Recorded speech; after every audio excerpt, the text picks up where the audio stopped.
Hello everyone, हम लोग पढ़ रहे थे नेगोशिएबल इंस्ट्रूमेंट एक्ट 1881 और आज कवर करेंगे इनकैओट इंस्ट्रूमेंट एंड एम्बिगुअस का टॉपिक।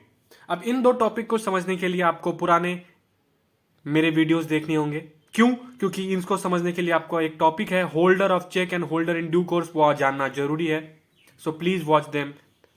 चलिए अब आते हैं इनक्योट इंस्ट्रूमेंट के ऊपर। इनक्योट इंस्ट्रूमेंट क्या होता है? क्या होता है इनक्योट इंस्ट्रूमेंट? इनक्योट इंस्ट्रूमेंट एक इनकम्प्लीट इंस्ट्रूमेंट है। इनक्योट इंस्ट्रूमेंट इनकम्प्लीट है। कैसा है? अधूरा है। चलिए अब इसके अधूरेपन और इसको जानने के लिए एक एग्जांपल सेट करते हैं, फिर उसके ऊपर हम लोग इसको और अच्छे से समझ जाएंगे।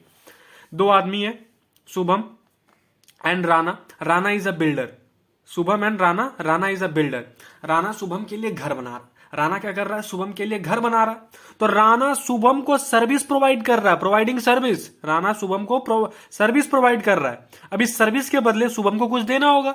शुभम को कुछ देना होगा।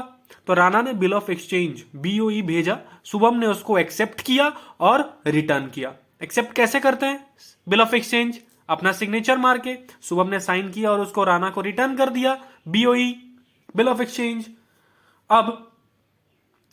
अब समझिए, ये जो राणा सर्विस प्रोवाइड कर रहा था, वो सर्विस क्या था? वो घर बना रहा था। किसके लिए? शुभम के लिए। किसके लिए? शुभम के लिए। राणा किसके लिए घर बना रहा था? शुभम के लिए।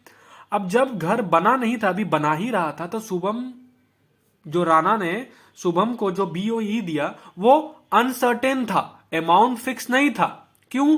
क्योंकि शुभम ने जब पूछा राणा से कि बताइए आपको कितना पैसा लगेगा घर बनाने के लिए, तो राणा ने बताया 10 से 15 लाख। अब 10 से 15 लाख जो लग रहा है, ये तो अनसर्टेन है। अब वही बीओई था, बीओई में भी वही था 10 से 15 लाख। शुभम ने साइन किया और रिटर्न कर दिया। शुभम ने साइन किया और रिटर्न कर दिया। अब सबसे पहले राणा का पोजीशन जानिए। राणा कंसिडरेशन में, राणा कंसिडरेशन में है, उसको बीओई कंसिडरेशन में मिला है, तो वो होल्डर नहीं है। यहां पे वो होल्डर इन ड्यू कोर्स है। ये तो आप समझ चुके होंगे। इसके लिए पिछले टॉपिक जानना जरूरी है, मैं पहले भी बता चुका हूं। अच्छा, अब आते हैं मेन मुद्दा पे। राणा यहां होल्डर इन ड्यू कोर्स है क्योंकि ये कंसिडरेशन में लिया है। This is done. अब जब शुभम ने बीओई साइन किया तो वो बीओई अनसर्टेन था, अमाउंट फिक्स नहीं था। अब इस केस में राणा कितना रुपया विड्रॉ कर सकता है उस बीओई पे? जब साइन हुआ तो 10 से 15 लाख का अनसर्टेन अमाउंट था। अब राणा 10 से 15 लाख तक निकाल सकता है क्या? नहीं। क्यों? क्योंकि कॉस्ट इनकर जो हुआ घर बनाने में, वो कितना था? वो था 12 लाख। कितना? 12 लाख। तो राणा इस बीओई के माध्यम से सिर्फ 12 लाख रुपया निकाल सकता है। ओनली 12 लाख रुपया निकाल सकता है। ओनली 12 लाख रुपया निकाल सकता है, उससे ज्यादा वो नहीं निकाल पाएगा। चलिए, मगर अगर राणा ने इस बीओई को किसी और को इंडोर्स कर दिया, सपोज एक नया आदमी का नाम लेते हैं, आर्यन को इंडोर्स कर दिया। आर्यन को इंडोर्स कर दिया। और क्यों किया? क्योंकि राणा ने आर्यन से कुछ सर्विस लिया। अब सर्विस के बदले उसने ये बीओई ट्रांसफर कर दिया। अब आर्यन यहां क्या है? एचआईडीसी, होल्डर इन ड्यू कोर्स, क्योंकि इसने भी सर्विस के बदले वो बीओई मिला है, ट्रांसफर हुआ इसको भी। ये अब इस बीओई पे 15 लाख रुपया निकाल सकता है। ये इस बीओई पे 15 लाख रुपया निकाल सकता है। He can take up to 15 lakh from Shubham. वो शुभम से 15 लाख रुपया तक ले सकता है, लेकिन राणा नहीं ले सकता है। लेकिन आर्यन शुभम से 15 लाख रुपया तक ले सकता है। यही इसको यहां पे प्रिविलेज मिला है। अब इस केस को समाप्त करते हैं। राणा और शुभम दो आदमी था। राणा बिल्डर था। अब उसने शुभम को बताया कि 10 से 15 लाख तक का खर्चा होगा। शुभम ने उसको बिल एक्सेप्ट करके दिया कि हाँ, आप 10 से 15 लाख तक जो खर्चा होगा वो आप निकाल सकते हैं। एक्सेप्ट करके दे दिया। राणा को घर बनाने में 12 लाख रुपया लगा। अब राणा इस बीओई पे 12 लाख रुपया निकाल सकता है। 12 लाख रुपया निकाल सकता है। और आर्यन जो राणा को सर्विस दिया और राणा ने उसको वो शुभम से आया हुआ बीओई ट्रांसफर कर दिया, तो आर्यन इस बीओई पे 15 लाख रुपया निकाल सकता है। कितना? 15 लाख रुपया। अब यहां इसी इंस्ट्रूमेंट को जहां प्राइस अनसर्टेन होता है, जहां प्राइस अनसर्टेन होता है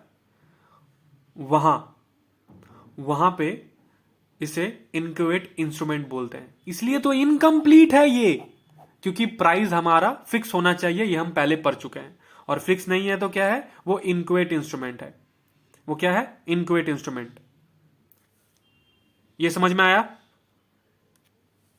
अब एक और बात जान लीजिए कि कोई भी पेपर के ऊपर एक स्टैंप लगता है, वो प्राइस उस स्टैंप को सपोर्ट करना चाहिए। आप कोई भी अमाउंट नहीं निकाल सकते हैं अगर आप HIDC हैं तो। वो जो पर्टिकुलर बीओई है उसके ऊपर जो स्टैंप लगा है, वो स्टैंप उस प्राइस को सपोर्ट करना चाहिए। यहां पे जो बीओई स्टार्टिंग से जो शुभम ने एक्सेप्ट किया था उसके ऊपर एक स्टैंप लगा था जो कि 15 लाख तक का अमाउंट को सपोर्ट कर रहा था। उसके बियॉन्ड नहीं निकाल सकते हैं आप। 15 लाख तक का अमाउंट को सपोर्ट कर रहा है, उसके अंडर आपको निकालना होगा। तो आर्यन सिर्फ 15 लाख तक निकाल सकता है। इनकेस अगर राणा ने उससे 16 लाख तक का लिया होगा सर्विस, तो आर्यन यहां 16 लाख रुपया नहीं निकाल सकता है, ओनली 15 लाख। चलिए, हमारा यहां पे इनक्वेट इंस्ट्रूमेंट खत्म हो जाता है। अब जानते हैं एम्बिगियस इंस्ट्रूमेंट किसको बोलते हैं। क्या है एम्बिगियस इंस्ट्रूमेंट? यहां पे एम्बिगियस इंस्ट्रूमेंट में कंफ्यूजन है। पहले वर्ड एम्बिगियस का मतलब ही कंफ्यूजन होता है।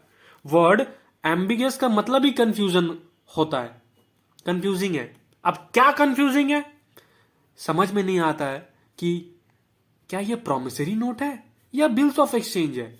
क्या ये प्रॉमिसरी नोट है या बिल्स ऑफ एक्सचेंज है। जब वो दोनों में से कोई एक समझ ना आए कि ये है क्या, उसको एम्बिगियस इंस्ट्रूमेंट बोलते हैं। यानी कि वो मिक्सचर है प्रॉमिसरी नोट और बिल्स ऑफ एक्सचेंज का। क्या है? मिक्सचर। इसलिए हमें समझ में नहीं आता। तो mixture of promissory note and bills of exchange is called ambiguous instrument. Ambiguous word का मतलब है कंफ्यूजिंग। अब कुछ एमसीक्यूज रह गए हैं, इसको आप सॉल्व करेंगे।